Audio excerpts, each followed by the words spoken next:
সরকার সরকার মানবে কি না এটা দায় সরকারের। আমাদের ২৭ তারিখ রাত ১২টা বাজে যদি সরকার আমাদের দুটি দাবি না মানা হয়, আমরা হরতালে থাকব। হরতাল ঘোষণা করছি, রাজপথে থাকব। এতে কি হবে? আমাদের লাশ পড়বে, পড়ুক না লাশ। লাশ পড়লে হিসাব দেবে কে? সরকার। জবাব কে দেবে? সরকার। বদনাম কার হবে? রাষ্ট্রের বদনাম। কে হিসাব দিতে হবে? রাষ্ট্রে হিসাব দিতে হবে। তাই আমরা যে আমাদের মৃত্যু হবে হরতালে, তাতে আমরা এক পাও পিছিয়ে যাব না, বরং সামনে যাব। আমরা কি হতে পারে? পুলিশ প্রশাসন সরকার আমাদের বিরুদ্ধে খাড়াবে, খাড়াক না। গরম জল পাড়া গায়ে দিবে, ঠিক না। গুল্লি দিবে, ঠিক। আমাদের বুকে রক্ত আছে, রক্ত আরো দিব।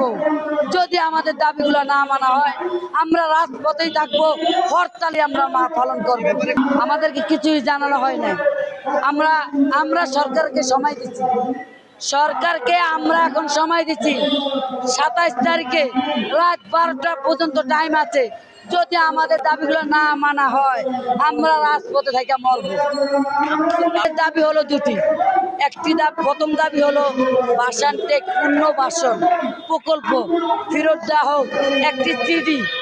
একটি চিঠি উদ্যোগ করা হোক। আর শহীদ পরিবারের কলমিলতা মার্কেটের ক্ষতিপূরণ দেওয়া হোক।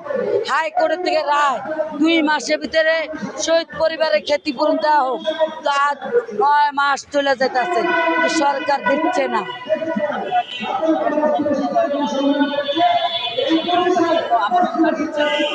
আবেদন যাই কর, আমাদের ফাইল পত্র ৩টা-৪টা অফিসে দেওয়া, আমরা নিজেরা যা ফাইলগুলো দিয়ে আসছি। তখনই তো বলতে পারতো যে বস্তিবাসী, তোমাদের কথা, তোমাদের দাবি রাইট না, এটা বলতো। এটা না বইলা মিথ্যা আশ্বাস দেয় যে আপনারা পাবেন, আপনার দাবিগুলো ন্যায্য দাবি, আপনারা এটা পাবেন, আমরা আশাবাদী আপনারা পাবেন। বা এই কথা কয়া আমাদেরকে পাড়েয়া ফাইলগুলো ফ্রিজে ঢুকে রাখে। তাদের একটা ফ্রিজ আছে, বস্তিবাসীর কোনো দাবি নিয়ে গেলে এই দাবিটা ফ্রিজে ঢুকে।